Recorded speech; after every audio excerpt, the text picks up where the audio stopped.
Welcome to Answer Dish, the show about food, culture, and identity. I'm your host, Dr. Sarah Dugnan.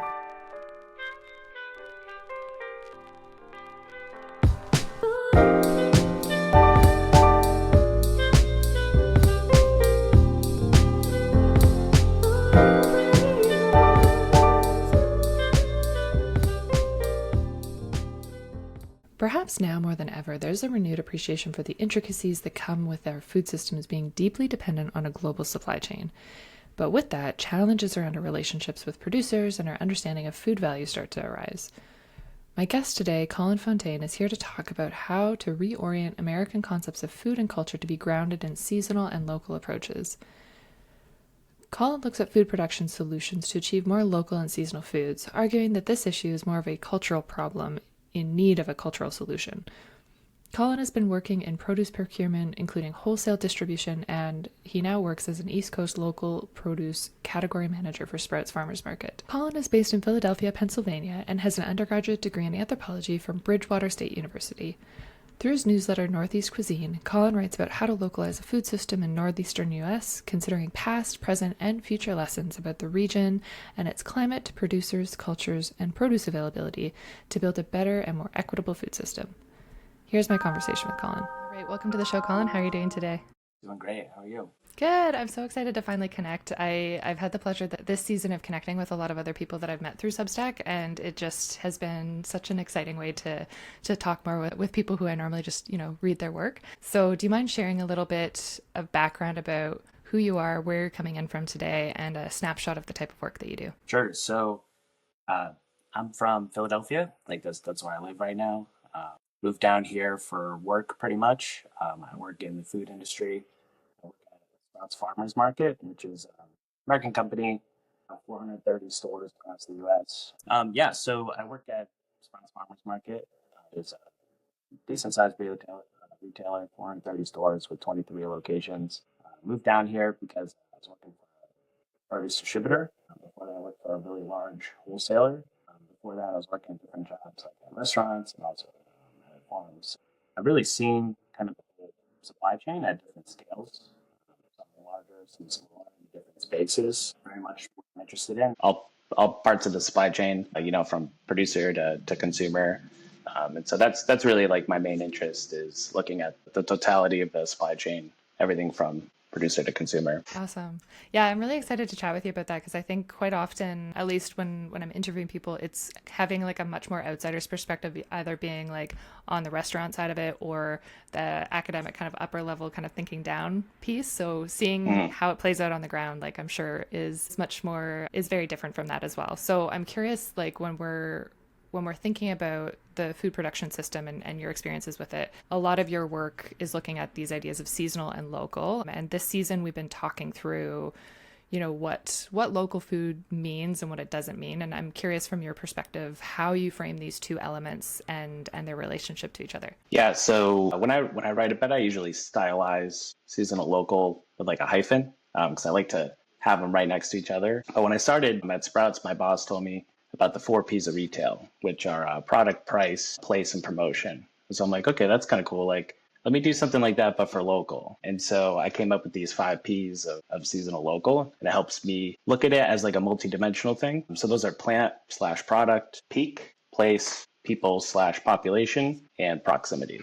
And so I think with local, people tend to focus on the proximity piece because the word itself is about objects and their relationship to each other. So if you're an institution, if you're a college and you're like, we want to go local, you think like, oh, you go 100 miles, 200 miles, and you kind of create this like arbitrary distance. But for me, I think you got to look at all these elements together. And so by looking at all these elements together, you start seeing how they start playing with one another and how they start pulling on one another. And so that's how I think about it. Awesome. Yeah, I think it's a really holistic way to look at it. And I think that's something that's come up a lot in like more academic conversations this season is the challenge of defining the borders of what becomes local and what doesn't, which don't necessarily reflect like the natural pathways or relationships between producers and industry or consumers as well. And something I appreciate in your work is that you're looking at, you argue that quite often we're looking at local food as this production problem. And in doing so, that we also create production solutions. But what you're pitching is that it's much more of a cultural problem. So why is this the case from the work that you've done? Yeah, so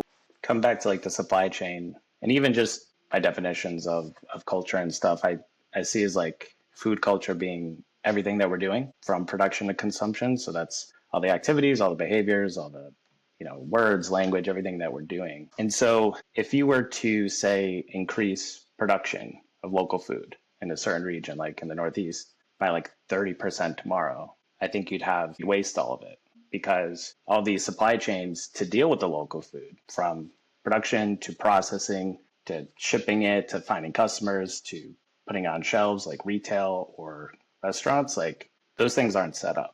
And so without those things set up, you waste it. Yeah, definitely. And quite often, I mean, at least from a Canadian perspective, I've been thinking a lot about how it's very there's no competition within these food supply chains. Like there's quite often, there's jokes about like the maple syrup cartel and how there's like one family that's running all of it. And so in thinking about how that affects the food system, when you don't have a lot of competition, you don't have a lot of like complexity within it. It strikes me that would play out in a way where it kind of contributes to some of the issues that we're seeing more from like the consumer side as well. Yeah.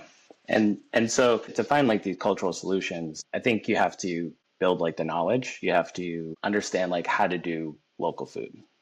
And in terms of looking at food systems and local food in particular as a culturally bound issue, can you speak a little bit to the idea of what's kind of inherent in local food cultures that can be used through the production system that you're kind of thinking about? Okay, so I would say a big part of it is thinking about constraints, thinking about like each environment, each place places natural constraints on us. And so I think part of like what makes humans great, intelligent, especially in groups, is that we find out solutions to these issues, and we overcome constraints, or we learn to do things within the constraints that are unique or special or different.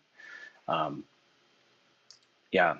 And so over time, as kind of we've industrialized and we start removing some of these classic constraints that we faced as cultures, then we start losing some of that knowledge on how to do things locally. And so part of this is thinking about the constraints again and applying them again, so then we can start being creative and finding those creative solutions. Things that come to mind is something like a vegan diet, right? Which is, there's so many innovations that have happened because of people saying, well, I'm not going to eat these things. And so they innovate in another way. Yeah, I really like that. And I think it's, I've been thinking a lot more this season around like the industrial food system and its impacts on us in so many different ways. And the idea of it kind of being almost smooth, right? Like where you don't have, as you said, you don't have those constraints. It's a very seamless production system to the point where you can access produce year round that you wouldn't typically within that kind of more local framework, which leads me to, the project that you've been working on, which is Northeastern Cuisine. Do you mind sharing kind of briefly what the big goals of that project are that you're looking at? I would say the big goals is figuring out this end-to-end seasonal local supply chain company that pretty much has an ownership stake in all of these pieces. Like we're producing, we're processing, we're shipping, and then we're selling like direct to consumer. And so I saw like the big leverage point as the retail and the knowledge. So like one, you got to go direct to people, and like you got to be able to show people like directly like what you're doing. It's also a place that you could be very experimental and try different things, as well as build the knowledge of how to do local food. The recipes, and it all comes together right there at the retail. So what I'm doing with Northeast Cuisine right now is doing these dinners, working with chefs. I'm going to be doing some of my own too. And the idea is that if I'm looking at local availability lists and I'm getting price and we're creating recipes from scratch, that starts showing us how to do that local food. So I did dinner with a friend of mine in August. And so August 17th, we have 5 recipes, and you could see and I scored them out too. You could see in those recipes, like where we got it from, how much it cost, like all the data is right there. And so I'm hoping that all this rigorous data really starts to show people like, really, like, how do you do this? Yeah, and that's something I find quite often when you're looking at like the idea of sustainability or the idea of looking at local foods. It tends to be, I'm trying to think of the proper word for it, but it tends to be like very airy and not focused on like tangible solutions or, really speaking to the economic constraints, I suppose, too, that a lot of retailers and restaurants are facing. So can you share a little bit, like in your process of creating these dining events with chefs, can you speak a bit to, how those have gone and some of the challenges or kind of lessons that you've taken away from what you've been learning with it so far? I'd say like some of the challenging things is just getting the product itself. There's a couple of great companies locally here that they'll deliver right to like my place. And so, that's no issue right there. But there's all these fees, like there's all these extra kind of costs in addition to it, just because like they're not scaled up. They're kind of smaller companies, they're doing different things. They don't have as much negotiation power with like maybe farmers and stuff. And that's like kind of like my industry brain going on that. But yeah, there's just like a high cost to these items, I think, like baseline. But then it's even more difficult to procure these things just because of the nature of logistics and getting it to the door. So that's been a learning experience, as well as like working with chefs. Just different people have different ideas about local and different kind of like understandings of local and seasonal. So it's kind of a coaching and a learning experience to get people to a point where like they're thinking the same way I am about it, of like not just reflexively just grabbing like some olive oil because you need oil real quick, but being like, no, like we got to use like some sunflower oil or use some lard or use some butter and try to at any point in time not be kind of going for these like easy things to. That's really interesting because I'd imagine that's like such an ongoing practice of kind of catching the things that you really do take for granted in your day-to-day cooking, but also in how it translates to a menu item as well. Yeah, there's a lot of things that I think we do take for granted because they're so omnipresent, they're so ubiquitous. Something like my friends know me for this, but like something like black pepper, like I like forever like rail against black pepper because it's in so many recipes. And I have nothing against black pepper, but like it's in so many recipes. It always says like salt and pepper, and I'm like, well, salt's a mineral, but pepper is just like a spice. I don't really sense it in most of the dishes anyway, so it just seems like such a, I don't know, like pointless thing to throw black pepper and everything when no one knows that's there. But then when you have something like a cacio e pepe that like it's supposed to be there and you really taste it, it's like, okay, now I can appreciate black pepper like how it's supposed to be. Yeah, I always think about my dad growing up, like before even tasting a meal, it would drive me nuts. He would just like litter it with pepper to the point where like the entire plate was just pepper. And so I tend to avoid it for that reason, but I I think it's interesting about like incorporating it into meals that make sense as well, and kind of thinking more about your project with Northeastern Cuisine. Do you mind speaking a little bit to some of the food items that you would kind of categorize within that seasonal local for the region that you're working in? Yeah, so I start everything with kind of like the foundational flavors. So sweet, salty, piquant, like what you could consider like spicy or like has like sensation to it, fat, herbs, spices. I try to like set up the kitchen and my pantry with these base flavor ingredients.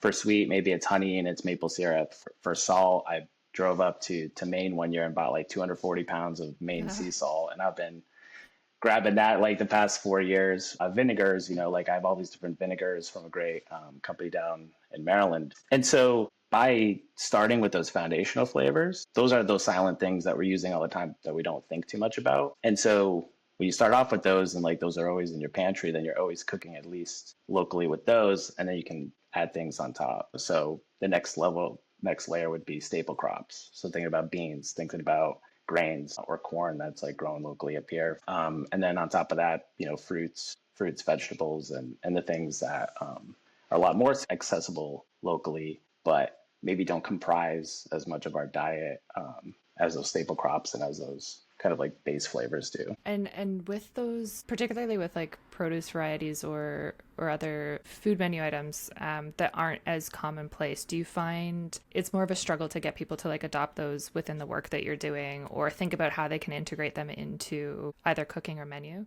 It's not too difficult to get the chefs on board, because once they taste it, they're like, I'm in, dude. Like I'm definitely using that. Like that's the quality of these things, the flavor of these things just really blows people away. I think some of the difficulty with adoption might be people using in their home and just the cost, or even adoption in the restaurant format because of cost. Because even in some of the like the best restaurants that are using lots of fruit, lots of vegetables, a lot of and even some dairy items, they're still like looking at their thing and being like, oh, like, can I do the local egg or can I not? You know, like when can I make the transition? Because designing menus has so many silent costs to it. We don't think too much, whether it's labor or the ingredients or even just how it works in their kitchen. And so some of that difficulty of adoption, I think, is the cost and it is the ability to just physically get it to them. Yeah. And I think, we're kind of in an interesting time and I'm curious to get your perspective on it, but thinking about, particularly the cost of living crisis that a lot of households are really struggling with,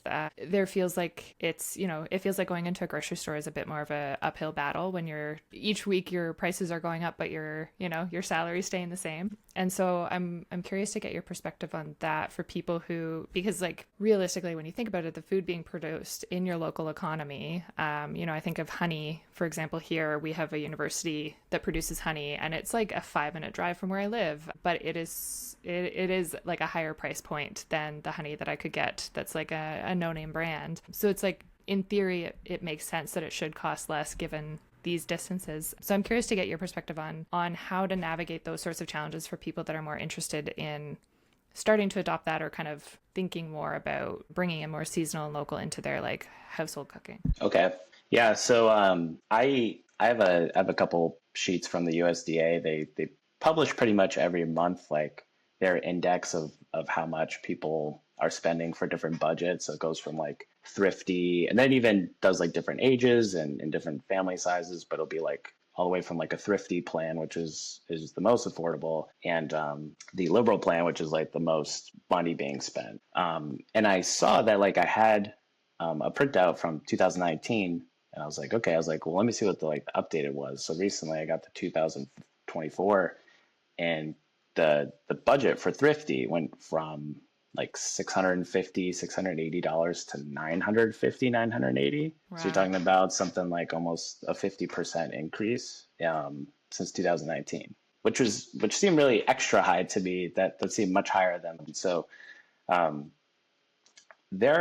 I'm looking at ingredients and I'm getting all these availability lists, I'm standardizing all the weights and measures. So I'm standardizing everything to milliliters or grams, and I'm looking at how much stuff costs, not just like a potato to a potato, but like I know how it costs potato to milk to lard to everything. So it's like I could see what the least expensive and then the most expensive items are. And so certain things are just traditionally less expensive. These staple crop type things are less expensive. And so it's like by understanding the different groupings of items that are less expensive, and if you tailor your shopping habits to do that and your cooking habits to go with those, you generally should be a little easier on your budget. Things that come to mind that are generally pretty inexpensive are potatoes and milk, and like mashed potatoes is probably like the most affordable thing you could be making. It's not super like sexy to be eating all the time, but Hey, I'm Irish, so that's like one of those things that sustained my ancestors for a very long time. Right.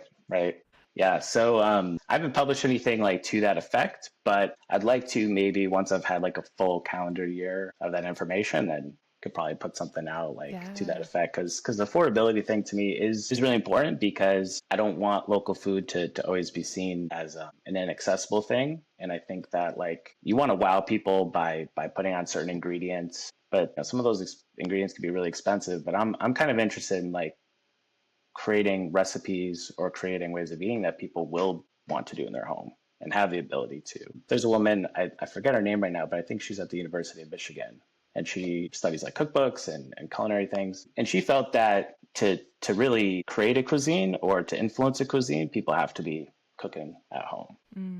And so I really take that to heart when I'm thinking about these things. Yeah, it also, on the topic of cookbooks, I've been thinking a lot about, I get quite a few just in this line of business for interviewing, and it's been making me think about how quite often there's just this kind of repetition of what ingredients are required of a cookbook, even how a recipe is being shared or written about, how foods are being spoken about, really falls within kind of a centralized viewpoint that assumes that you have year-round access to, avocados or walnuts or, other foods that may not necessarily be from where the cookbook readers are coming in from. And I'm curious to get your perspective on that too, just thinking about the impact that those sorts of recipe creations have in terms of how people think about what foods they cook, or versus what foods maybe aren't deemed as like enticing because they're non-local.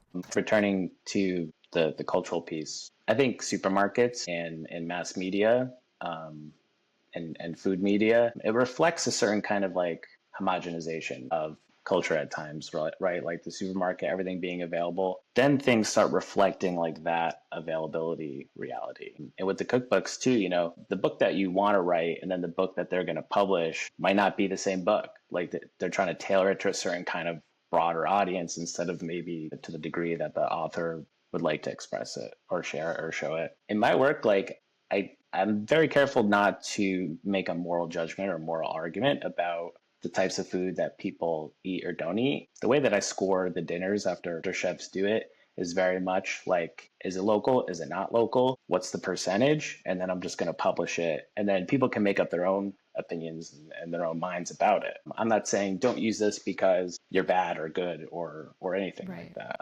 But I do want to provide that roadmap if people want to follow or do something themselves of how you can do more seasonal local. And returning to even like the black pepper example, when something's so available and it's so ubiquitous, I think people don't appreciate it as much. And so you get a little bit more like mindless about it. And so I think it's good to be mindful about special things that you're eating. Like chocolate, if you're eating chocolate all the time, milk chocolate it doesn't seem as special. But if you don't eat it so much, then you have like incredible, like amazing piece of chocolate that was like grown amazingly. You appreciate it a lot more. So in that sense, it's mindfulness of what you're eating. It's paying attention to it. It's appreciating it for when it's good. And yeah, and just having, I think, really tailoring that, like that connection to what you're cooking or what you're eating, and having that, as you said, like that mindfulness or that thoughtfulness in the cooking experience, and taking a bit more agency of like what's going into it, I think is a really interesting element within your work. And I think your writing is really good at kind of bringing those questions to the forefront of people's minds as well. Do you mind sharing where folks can find you if they want to continue to learn about Northeastern cuisine and the work that you're doing with that? Sure. So best place is definitely Substack. That's where I'm posting articles and philosophy, as well as I got that recap on there from August, which is really good. It really kind of shows you from beginning to end, like the dishes, the breakdowns. There's some spreadsheets in there that literally show you where it's all from, how much it costs, and the recipes. And also Instagram, Northeast Cuisine on Instagram. Those are the two best places to reach me. And I'd also say that some great literature, some great things to pick up that's super influential for me has been these books on permaculture, a Permaculture Designer's Manual by Bill Mollison, and Edible Forest Gardens 1 and 2. It gives a great kind of like super big picture look on climate and landform and water and plants and animals and ecology that I set a lot of my ideas like into. Those are the things that influence and make me understand the constraints to work into to do seasonal local food. Cool. I'm not familiar, so I'll definitely check that out. And I'll have that all linked in the show notes for people as well. Thank you so much for joining me, Colin. It's such a pleasure to chat more about your work. Yeah, thank you for having me. That was Colin Fontaine. I've linked his newsletter, Northeast Cuisine, and social media in the show notes below if you want to follow along and learn more. You can also find all this at our website at anthodish.com under episodes. Thanks so much for listening to Anthodish Podcast. Subscribe on YouTube or on Apple Podcasts, Spotify, or wherever else you get your podcasts. If you like the show, please give us a rating on Apple Podcasts to help get the word out. For more Anthodish, sign up for my newsletter at sarahdougnan.substack.com or find me on TikTok, Instagram, Facebook, Threads, Blue Sky, wherever you're going these days. I'll be there. I always love hearing from you and what you're thinking about food.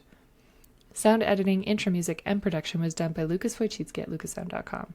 Anthodish is produced in partnership with the American Anthropological Association. Thank you so much for tuning in, and we'll see you next week.